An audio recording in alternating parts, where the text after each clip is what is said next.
internal use. We request your full attention and minimal background distractions and respectful engagement throughout. And at the end of the session, I will be sharing an attendance form. Only after filling the attendance form, you will be receiving the certificate. Now, without further ado, I welcome Shalini Nair, ma'am. Ma'am, you can start. Thank you so much, and happy morning and pranams to each and everyone who has joined here. And it's a Saturday morning, and I think Tamil Nadu is under this the constant cyclone which is coming in. Ditwa is entering, and I don't know. Yeah, I think most of you are from different parts of India.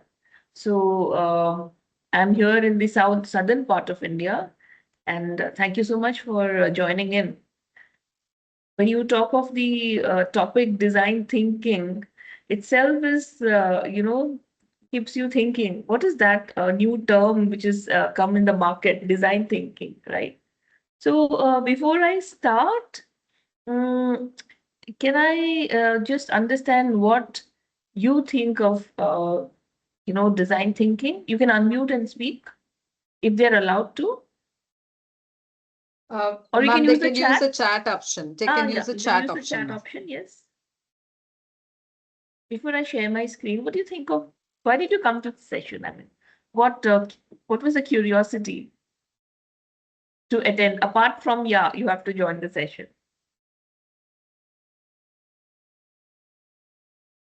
Any answer? There's no right or wrong answer, so you can just type in.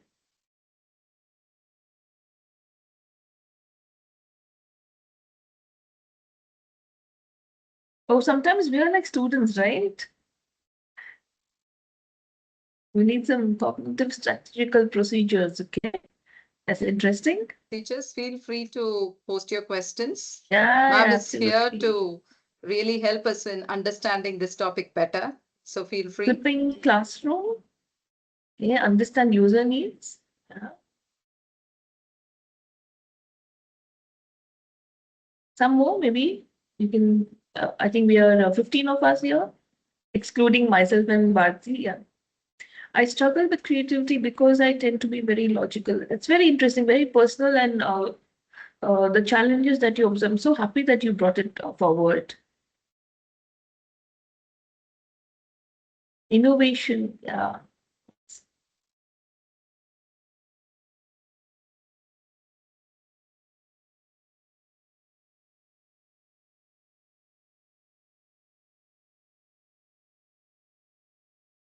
Hmm. So,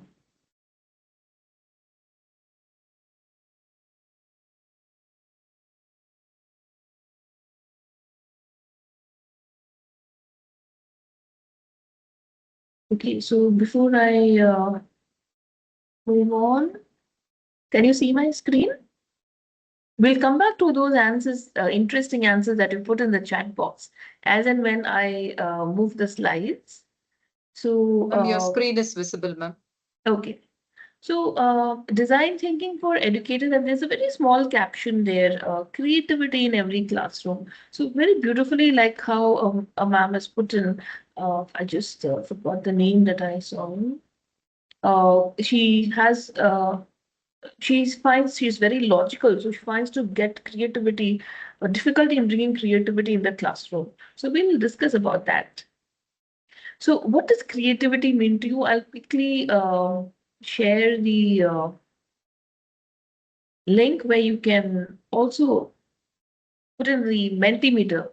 What is design thinking, human-centered approach? Did you get the link?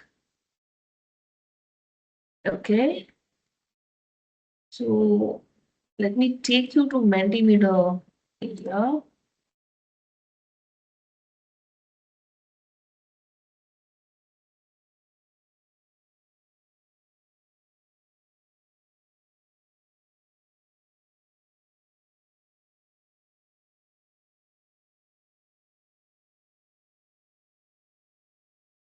Can you see the responses? Okay, so can you just put in your responses? No results yet.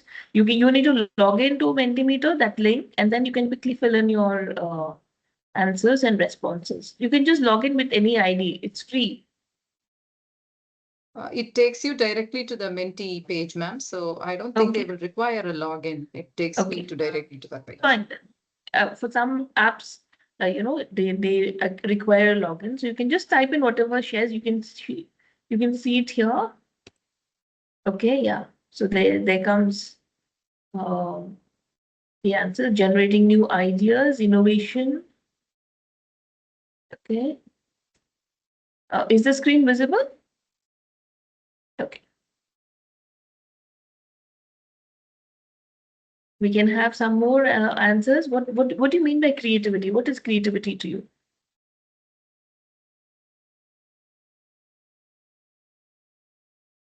A new hairstyle? How do you plan a new hairstyle or a new dress for a party? Maybe something new with your nail paints, or maybe a new lipstick colors, mix and match. Since I can see only women here, so I'm using those examples. Or in the classroom, how creative are you inside the four walls or maybe outside in your lesson plan books or in your attendance registers? How creative can you be? Some more answers can come in before we just get into the main topic.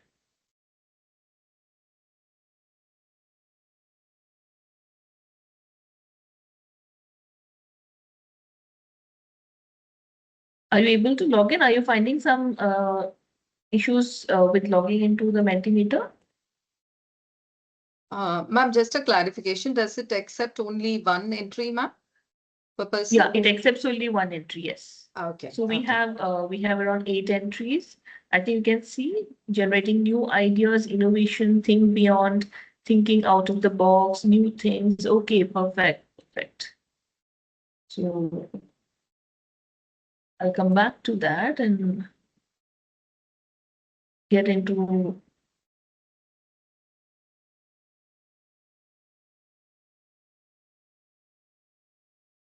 Okay. So now let's look into what we can find out about creativity. I'm just summing up what you have written. So creativity can be a skill, it can be a mindset, it can be a habit, it can be a classroom culture, it can be a problem-solving activity. So if you look at you can write your comments in the chat box so that you have any any doubts we can quickly clear. So how is creativity a skill? How is creativity a mindset? How is it a habit? And how can it be a classroom culture? And how can creativity become a problem solving ability?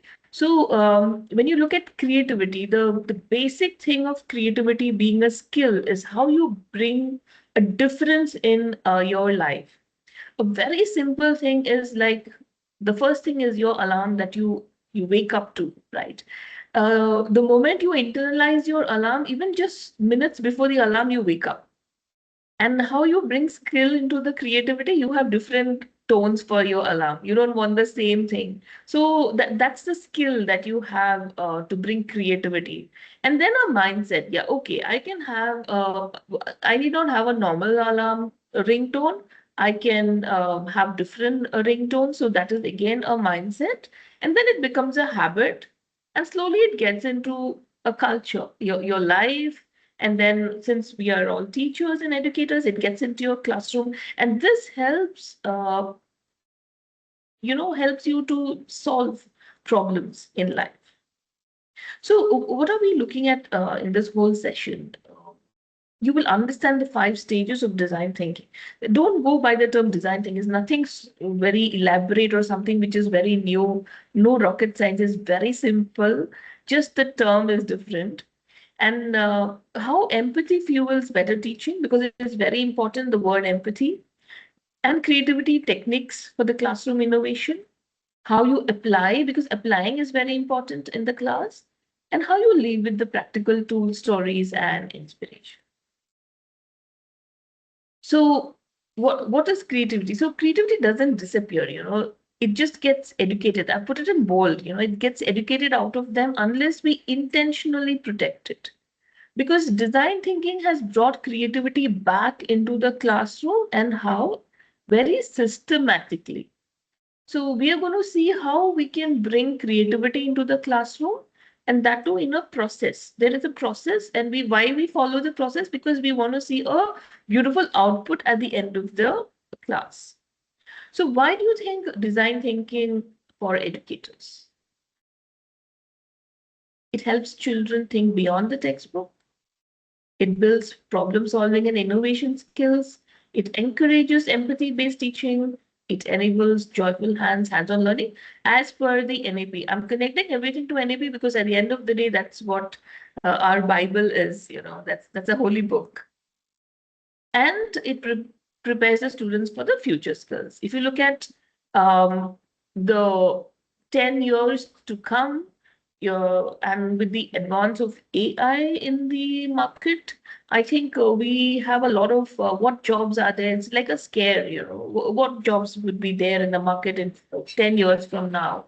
So here we just have to prepare the kid. So whether there is AI, whether there is no AI, whether in whatever world you're, it prepares the child to be bang on, spot on in whatever area it is. So critical thinking and collaboration is absolutely a must. We unknowingly the child has to use it even in his or her life. So what is exactly design thinking? It's a completely human-centered process. So it's nothing based on computers or robots, nothing like that. It's just a human-centered process which encourages creativity and problem solving. And what is our benefit? It absolutely aligns and teaching with NEP. And what does it support? Like, how does it support us? So it supports us in experiential learning, it supports us in discovery-based learning. We have flexible classroom transactions, cross-disciplinary projects. It's humanistic and holistic development, foundational preparatory stage. So I think these terms are very common, and I think you know everything about these terms. I don't think any term is like new for you all. We'll go into the breakups slowly. So if you have any doubts, maybe you can just jot it down so that at the end of the session, we can have a discussion on that. So what is your classroom version? Like for you, what is in store for you as well as the students? Because the classroom comprises of, it's like a triangle. You have the student, teacher, student again. So it's like a combination. Number one is you understand the student need, which is the core because it's a student-centric classroom. Anything that we do has to be student centric. So the student is the core, the nucleus of your class, of your ecosystem. And then from there it just branches out to what? To frame the learning challenges. So what challenges you face in the classroom, what challenges the child face, and that's where the educators, as teachers, we need to frame our lesson. And then it encourages idea generation. It helps you to build models and then test solution. Because for everything, you need to have an assessment and evaluation. And so now, how does it work? When we say that it's a human-centered process and it helps to solve problems, and how it helps us to solve problems. So there are 5 stages. Number one is you have empathize, define, ideate, prototype, and test. So everything has got a stage. It's just like you make tea. You have a stage to it. One, you have to boil. The second, you put the tea leaves. So anything in life, whatever you do, everything has stages. And even design thinking has stages. And these are the 5 stages which you need to. We have been doing this. I mean, if you introspect, we have been following this process, but the only thing is we are not conscious about it.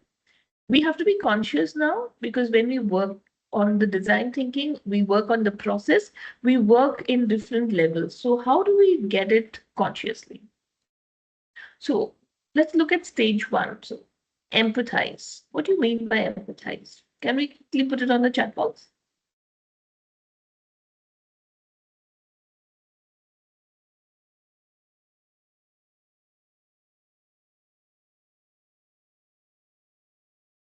Can we see some answers?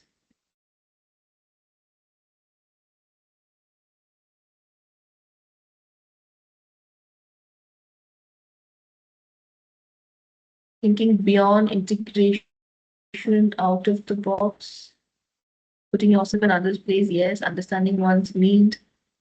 Yeah.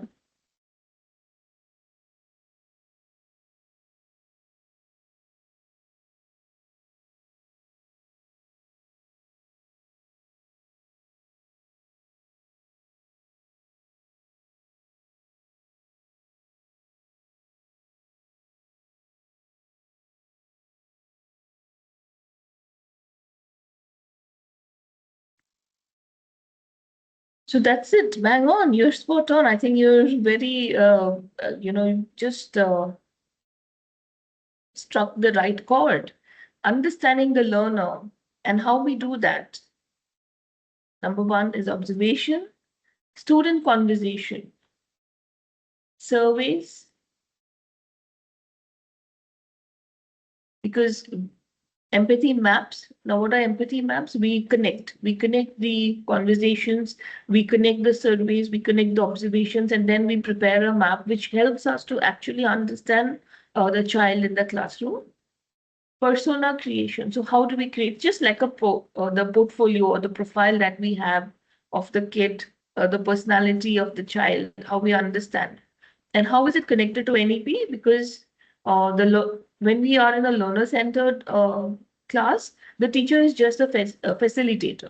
Like right now, Bharti ma'am has given me 1 hour talk, so I have to speak, which I usually don't like much because I want you all to speak. She's muted everything, so it is not a learner-centered classroom at all. It is a teacher-centered classroom. I would like all of you to unmute and speak. So in the classroom, what we do is in a 40-minute class or a 45-minute class, whatever is your class time, we are going to speak just 5 minutes or maybe maximum or 12 minutes just to transact the class or just to give the instruction. Just that the rest the child will be working on each and every step, because we don't want the teacher to talk, because the basic problem of what I have seen and what I have experienced is we think we have to speak from full stop to full stop in the textbook. And we believe that if we do not complete the last page, we don't read out, the child will not understand. The only thing we have to understand, dear teachers, is that the attention of the child is out of the window. The imagine mind is the imagination, and it just flies out of the window, because until unless you capture the attention and bring the child back to the classroom, and that can be done only when the child is involved. The contribution of the child has to be 100 to 150%, and that's when you get a complete set of class. So let's do a quick activity. Okay, let's create a quick empathy map if you can. Think of a student who struggles in a class.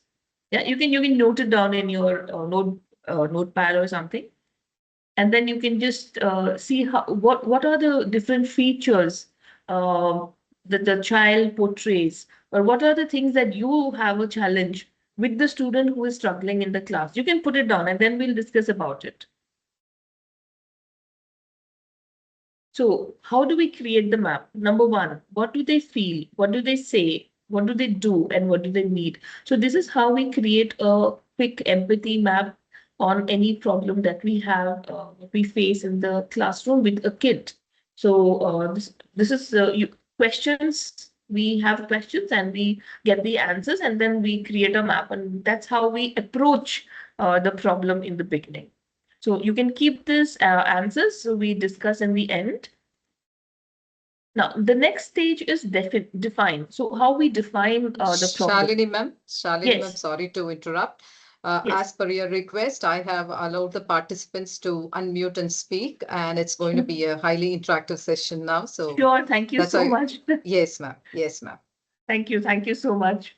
So at any point you can unmute yourself, and you can ask me questions. Yeah, that's very sweet of you, Bharti.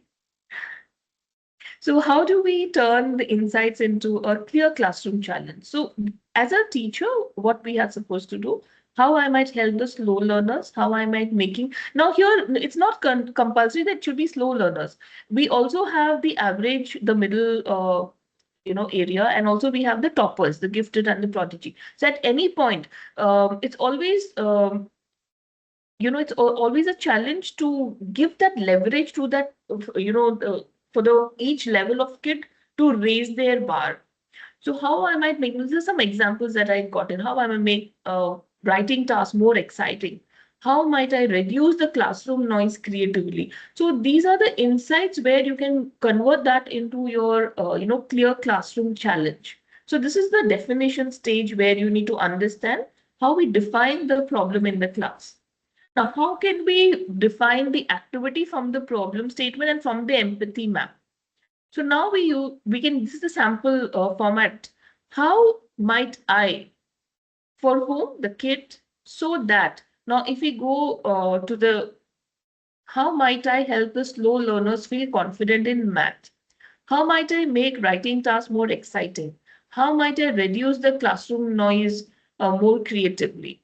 If we come back now, we're looking at a student who is struggling in a class. How might I help the child who is struggling? So we need to go back and forth in our stages so that we get the correct format to understand what it is. Now, what's the stage three? Stage three is ideate. How we ideate. That is, we encourage creativity without judgment. So we're not going to be judgmental. One thing that we need to look at is, if a kid is a slow learner, we're not going to say that, okay, the kid is always like that. Last class also he was like that. Now this class also he's like that, or he or she is like that. The next class also he or she will be like that. So we are not going to judge, because the child is slow because of the circumstances, the external factor.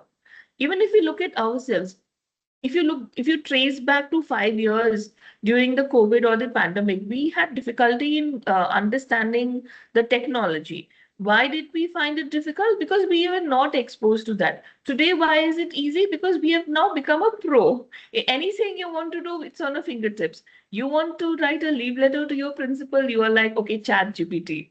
You want to write some comments on the report card, chat GPT. You want to write feedback to your parent who has been sending you all sort of messages. There we use all, Gemini and ChatGPT. So now, because of technology, we've become a pro, but we're not judging. Here, the same thing. When creativity happens, when you want to encourage creativity, we have to do it without judgment. So what are the areas we look? We have brainstorming, we scamper, we have mind maps. We also look at the worst possible idea, because even the worst possible idea can be, the best idea, and the rapid idea sprint. So we go back and forth between both. What can work? What cannot work? Okay, now so we have a chair challenge. Okay, now let's not look at a chair. If you can look around your class, in your room, wherever you are, take an object, okay, and you can just list 20 alternative uses, and you can share it in your chat box. Let me know what object you have selected, and let me just see what uses you can have to that. I've just given you a sample of a chair. Anything around you.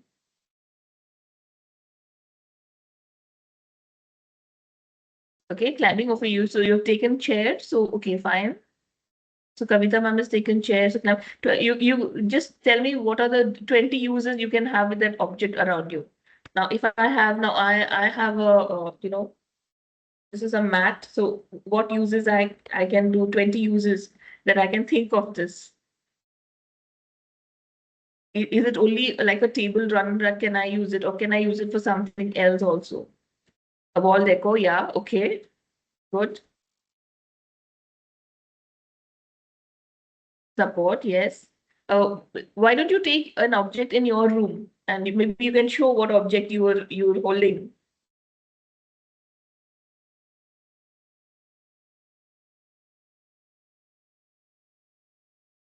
Okay. Some more answers.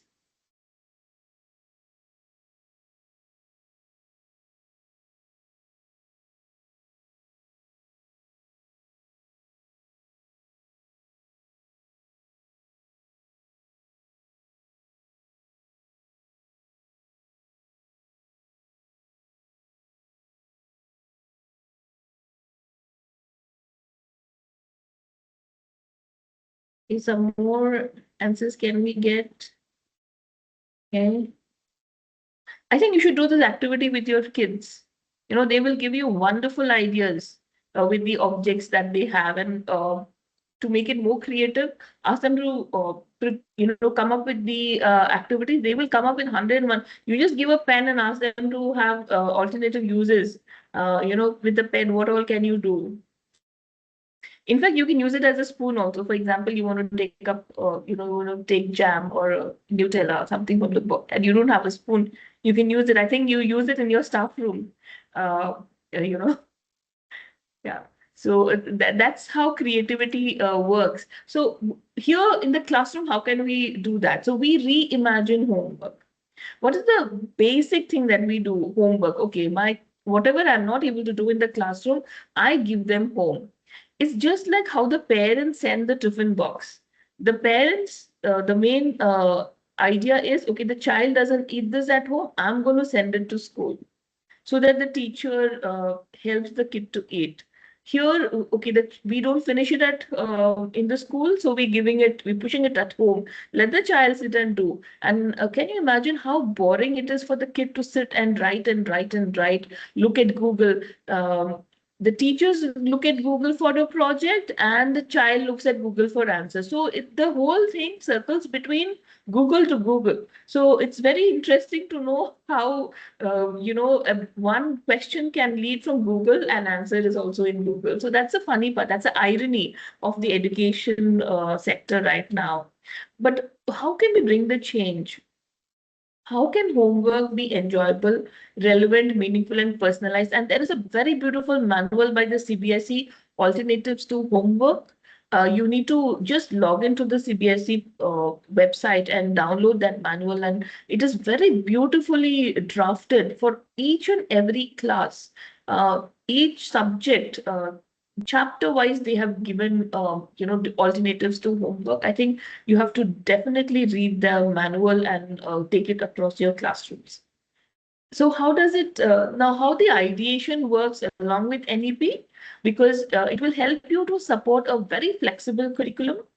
It will localize learning. Now, why we localize learning? Because it helps the child to understand in their context. Sometimes when you speak, okay, Mount Everest, when you talk of Mount Everest, the children who are not seen mountains in the city, if the child has never stepped out of the city, the parents have never got a chance to take the kid to some place where there is mountains, the child can only imagine.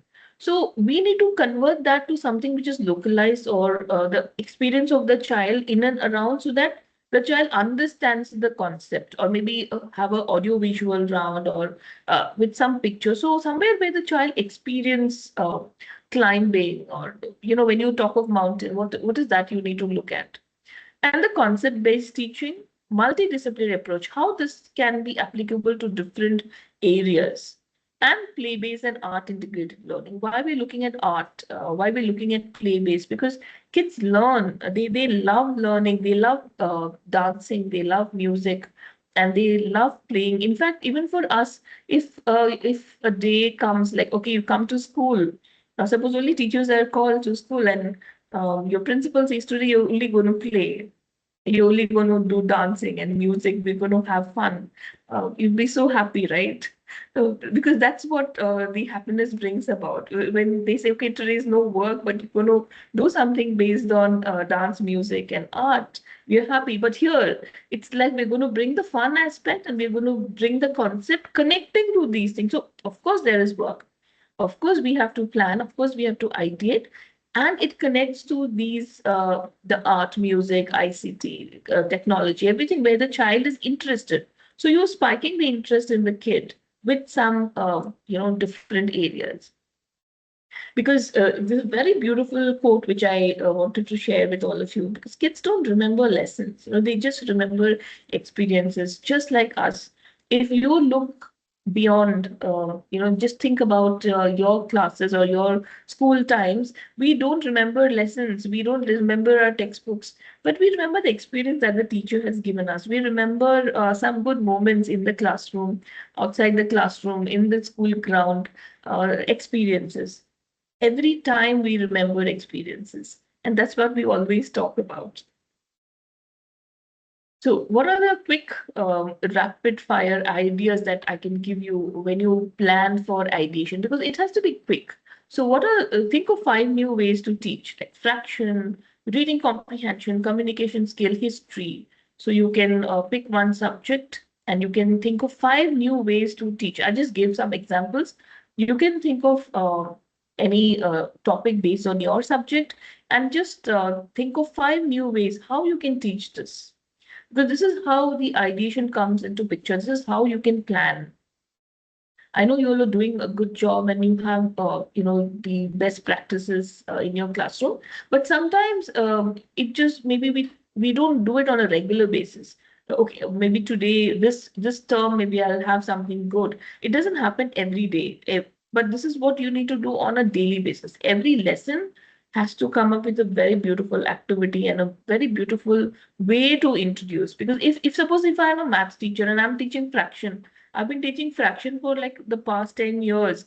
So every time I go to the class, I'll be talking of the same thing. This is the numerator, this is the denominator. How can I change? The children should say, oh, the teacher is going to come with something new. Today I'm going to learn something different. She or he is going to bring something to the classroom, connect. So that excitement to be there with the kids. The curiosity should be built with the kids. Now, what's the stage 4? Stage 4 is the prototype. Prototype means you're going to work with the draft and we're going to work with a model. So how quickly we can have a model of your idea? Of course, low cost, because mostly it's ideation. So some examples are like a worksheet draft or a role play or a game outline or a seating plan. See, seating plan is very important in a class for a classroom management. If you're doing a group activity and you ask them quickly, okay, you come and sit like this, or you plan. So there's a lot of time which goes in arranging the classroom. So if you have a plan, and if it's a multidisciplinary project, or if it's a combined project, the whole week, the kids can sit in a group model, which you need to plan and quickly give the ideas across so that the whole classroom sits in that mode for the whole week. So there's less time for the transaction. And a routine. So the classroom routine plan also can be a part of your prototype, which helps you to deliver, effectively. So what are the prototype activities that you can do? So we come back to the main idea that we had, we were working on something, right? You need to connect always. So your ideation, like this. So we had a problem statement from the empathy map. Now we connect to the ideation and now we connect to the prototype. So what's a rough version of your idea? How can you bring that? So this is the next level. Then the stage 5, how can we test? How can we implement? Very important. So here what we do is we get and what's the advantages? We get the feedback early because we can quickly analyze. So we try with one student, either we try with the small group or we quickly collect the reactions, then we modify and we retest. So this is how we plan the testing part, because if we do not get the feedback early, we will not be able to plan for a long term. So it becomes too late for us to again try something new. So in the beginning, the first month of your new academic year, you need to start, identify, choose, and collect the reaction so that you can quickly modify. In the second and third month, you can rework on your ideation and the prototype so that you get a very good result. So now how can you bring it into the classroom? So you might think that, okay, ma'am is talking about big stuffs and she's talking about ideation. Where is the time? We have the circulars coming in. We have so much of work in the school, annual day, sports day, these days, that days. And how are we even going to do this? But actually, this is the easiest way how you can bring a change in your classroom. Because when you get into this design thinking, it affects directly into your lesson plans, to your classroom interaction, your assessment, your differentiation, your group work, your problem solving, your project base. There is a plan in each and every step and each and every area.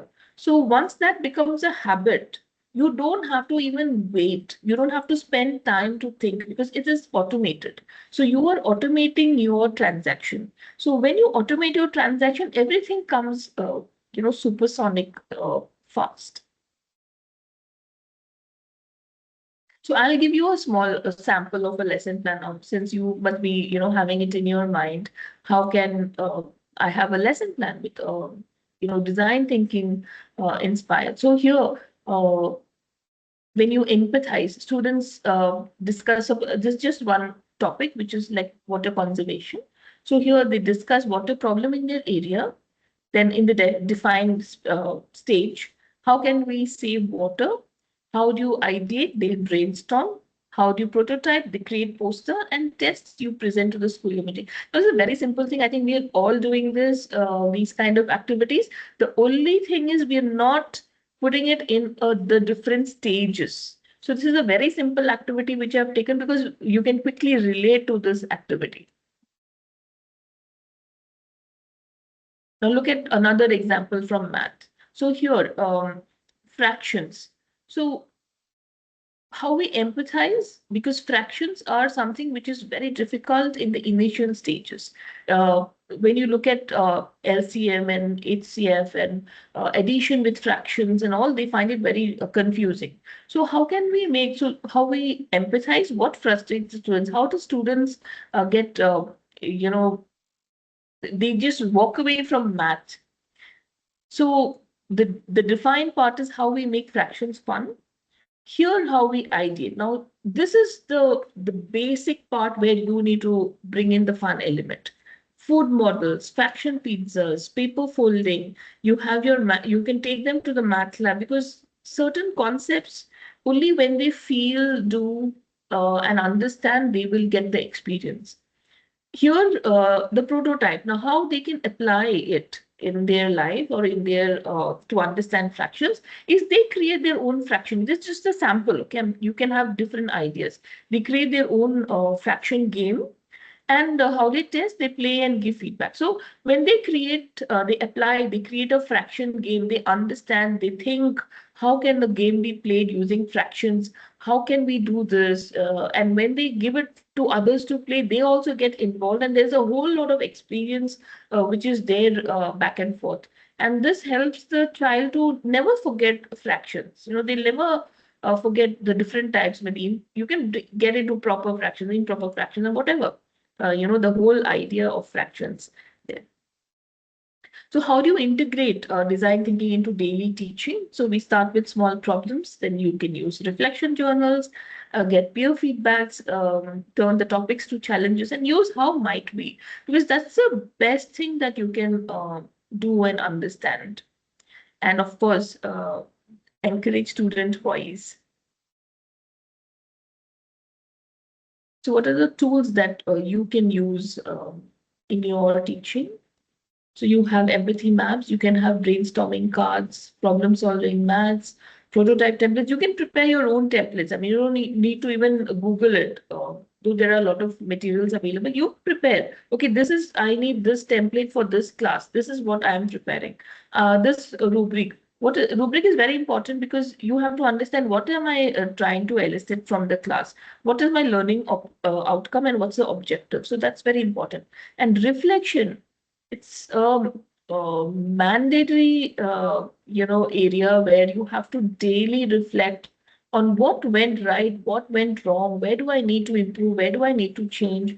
Because without reflection, you can never come back and work from the stage one. Because every time you need to work back and forth. It's just like you prepare something. Like during the COVID, I think baking became so common that there was a dearth of the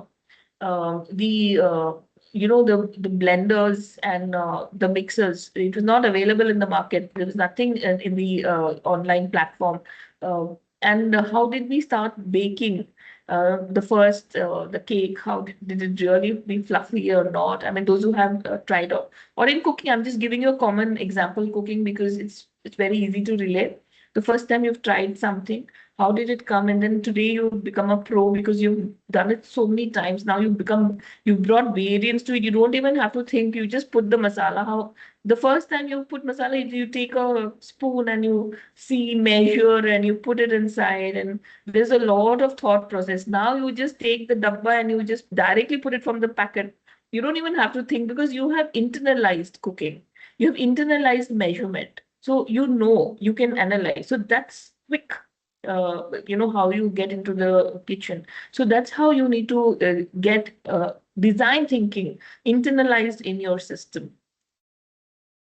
So how are the assessment approaches? How can we? Assessment is very important in anything that we do. We have to assess whatever we do in life.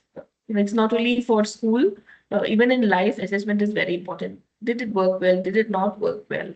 With everything, with relationships or with anything in life, assessment is very important. So it gives a qualitative feedback. So we observe, we have portfolio assessment, we have peer assessment, and we have self-evaluation. And of course, as per NEP, there's a holistic, a process which is being there. So it helps in the holistic progress also. Let us look at misconception, because something which we always have in mind is misconception. Design thinking means, okay, this is only for that, this is for this. So let us look at what are the misconceptions that we have. Design thinking is only for art.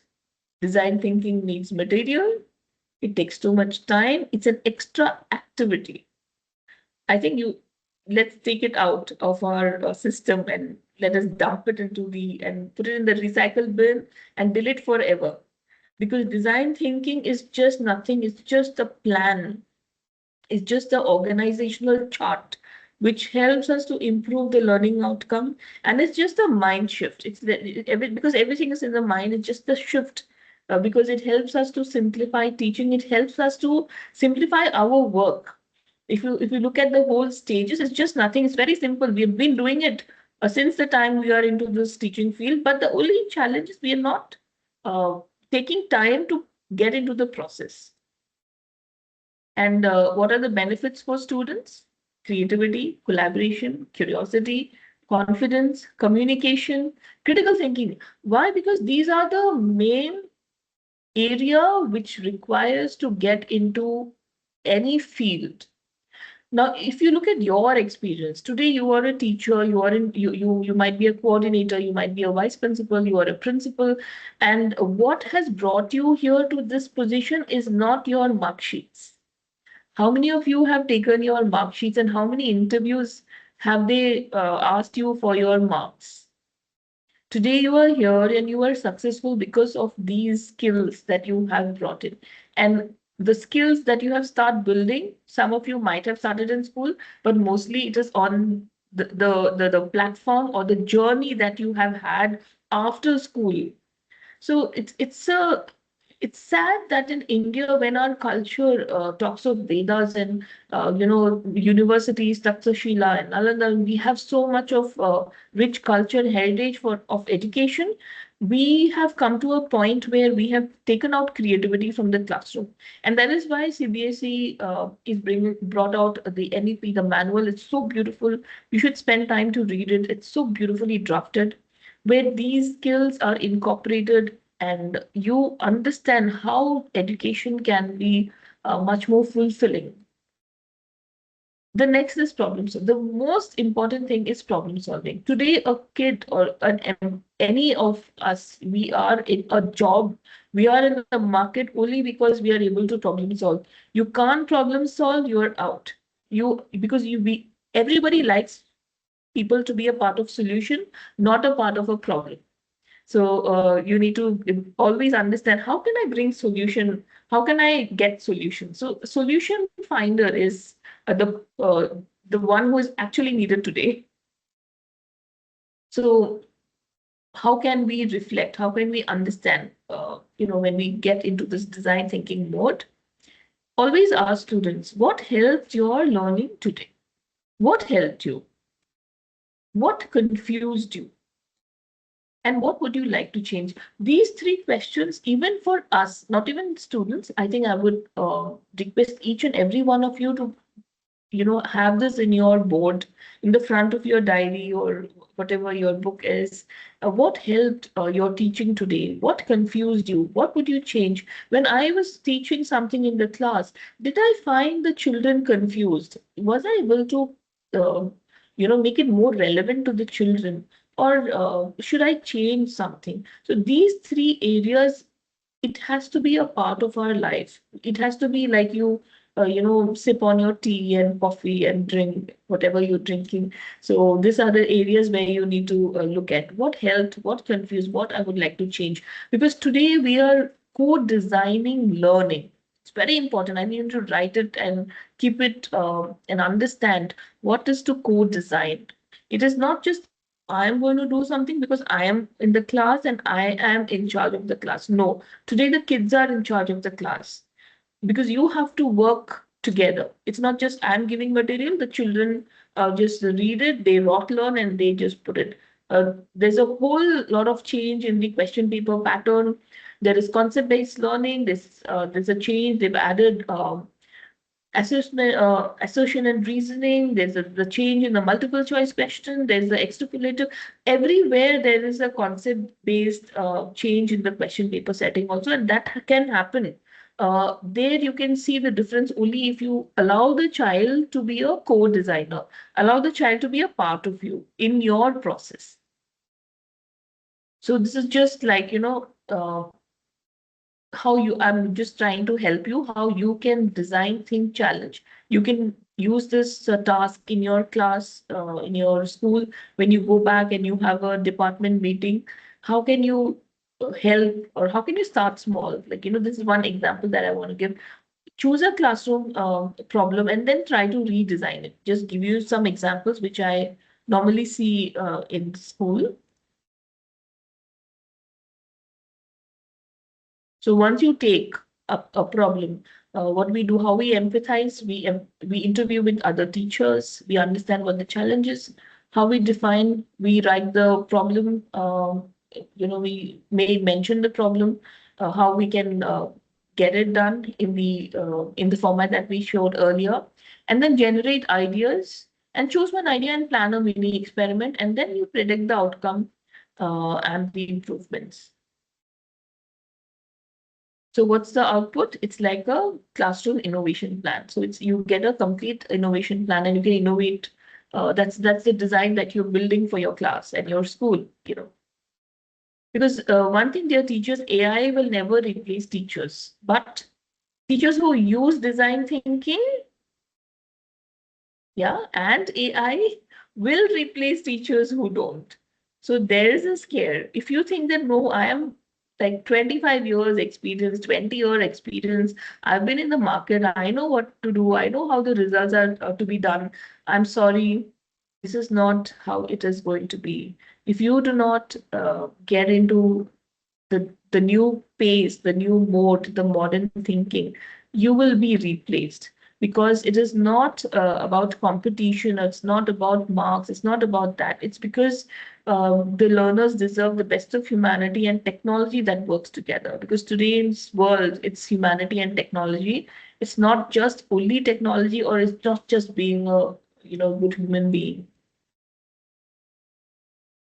So when students can't learn the way we teach, we must teach the way they learn. It's a beautiful quote which I always carry with me. And whenever we feel, uh, dull and we think, okay, I'm stuck somewhere, we just need to look into this quote and think, okay, we must teach the way they learn, how they learn.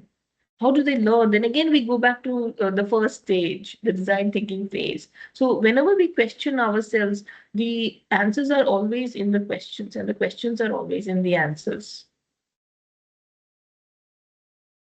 So this is a quick reflection for you. What's one classroom problem you will apply design thinking? Tomorrow you can write it in your chat box. So this is how I would suggest an action plan for you, because once you understand design thinking, how are you going to do week one? It's not easy. So you need some time to also plan. So week one, you identify, spend some time to identify challenge. Week 2, you can prototype any one idea. Week 3, you can implement. And week 4, you can reflect and refine. So how is it on the NEP? How you focus on the NEP is because that's a continuous improvement. So every month, so 4 weeks means a month. So by the end of the month, you reflect, you refine, you get some ideas on that. And what are your resources? What I give you is the experiential learning handbook, you have your NEP chapters 4 and 5, you have design thinking playbook for schools. It is very beautiful book. You need to get it.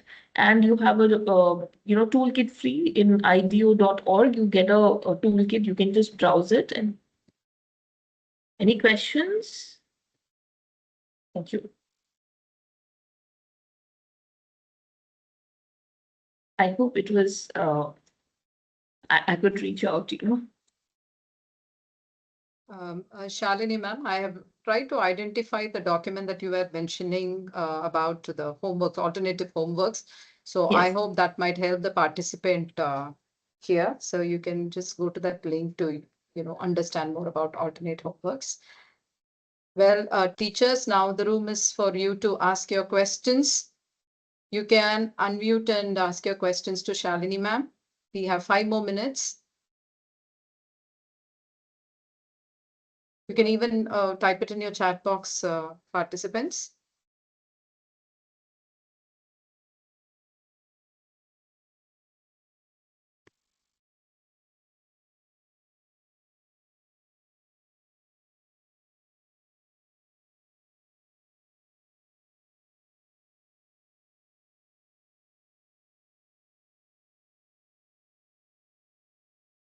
Well, Shalini ma'am, I have a question for you. Yeah, sure.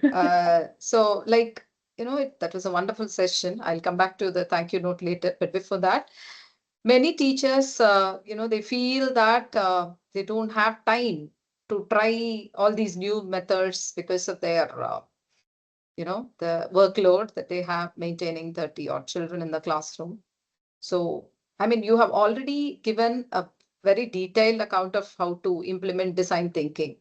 But is there a simple way to start design thinking in a class tomorrow, immediately? You have posted the question, but I was expecting an answer from the participants.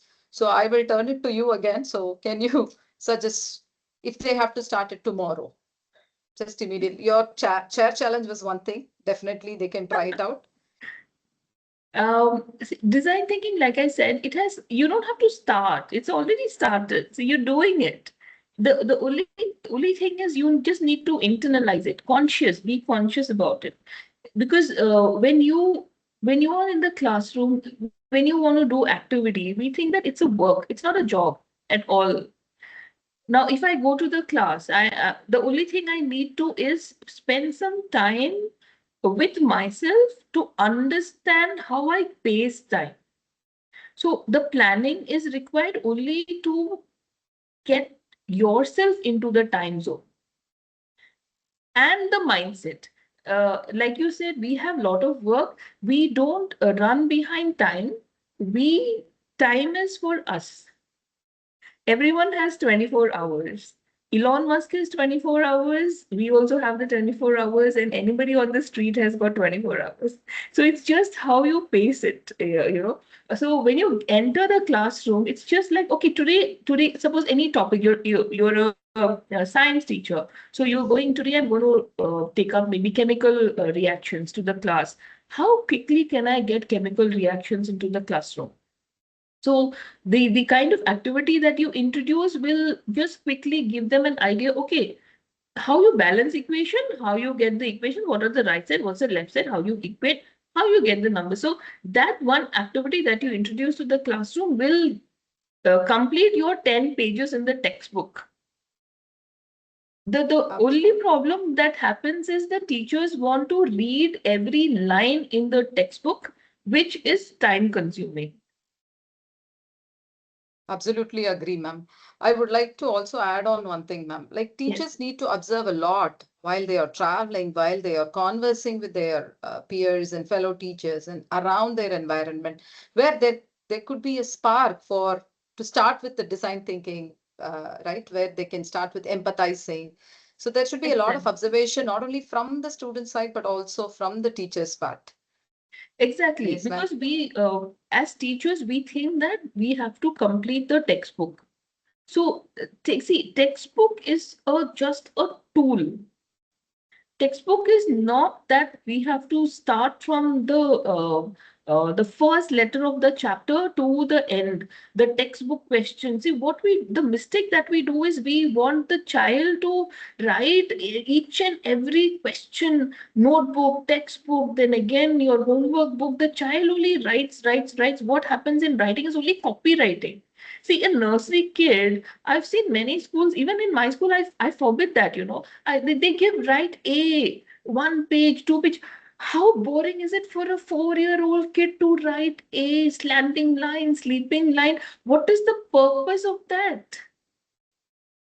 So we need to relook at how we can bring writing to how can a child write effectively?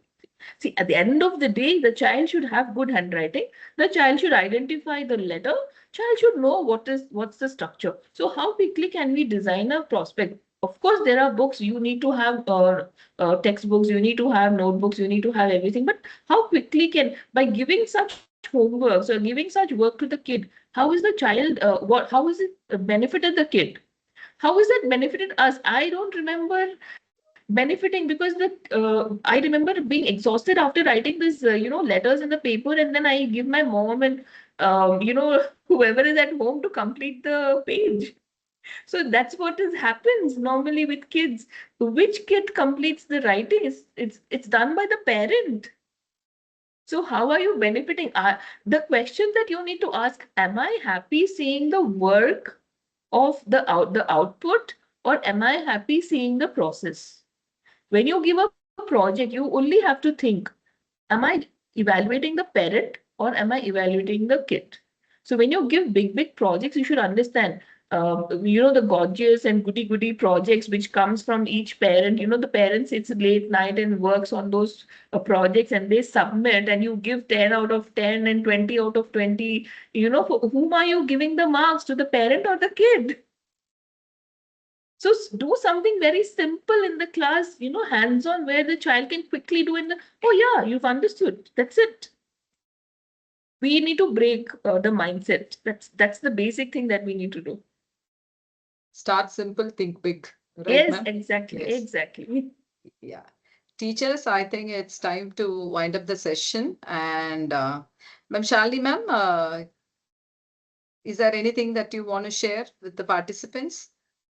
My only message always to all the teachers is, don't get into the the micromanagement stuff, where we always think that we need to do so many things, and even lesson plan creations, and everything has to be simple and quick. Use technology to ease. We are using technology to burden.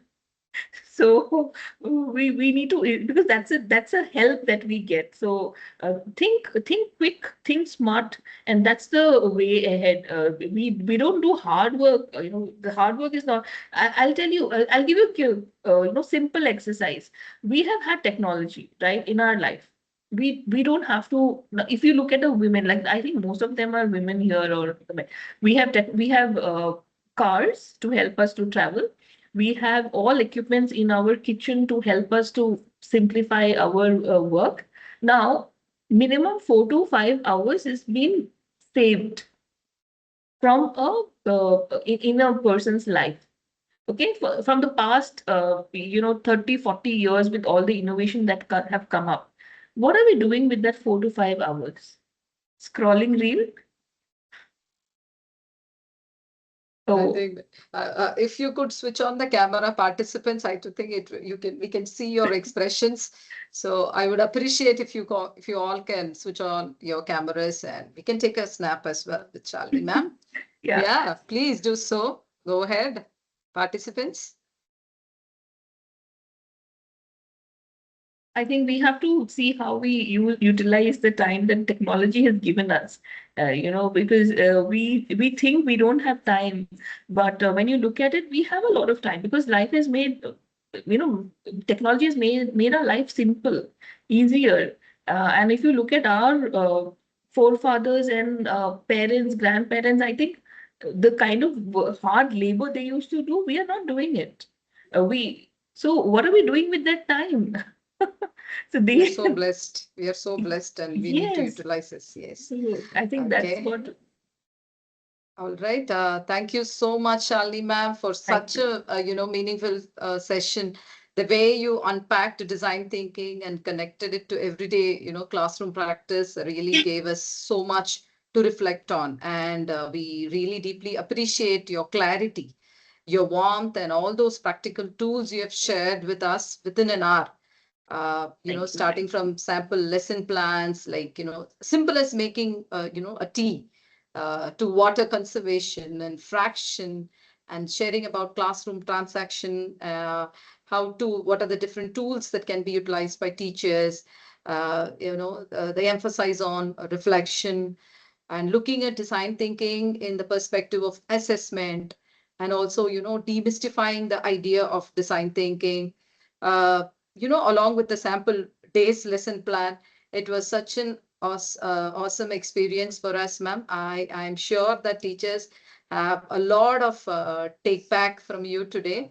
This 60 minutes of a weekend is worth for all of us. And thank you for your precious time in spite of your busy schedule. Thank you. Shalini Thank you. ma'am, it was great to have you today. Catch up again Sure. sometimes, ma'am. Sure, Yeah, sure, it's really definitely, interesting. definitely. Thanks a Thank lot, you. ma'am. Thanks a Thank lot. you. Thank you. Thank Teachers, you. participants, I have shared the attendance link. If you could fill in the form, you can get the certificates in a week or two. And thank you, participants, for being active. And, please take back to your classrooms. Try to implement something tomorrow. To start is the best try. Okay, so it's nothing harm to try No out. So tomorrow, you will, now. It yeah, should be now. now. Yes, exactly. Now, see, Yeah. observe, think about, and reflect on what ma'am has shared with us today. Have a great weekend, all of you. Thank you, all dear Enjoy your week. participants. Thank Thank you, you. ma'am. Thank you. We Thank you can, so much. yeah. Thank Thank you. you. Thank you.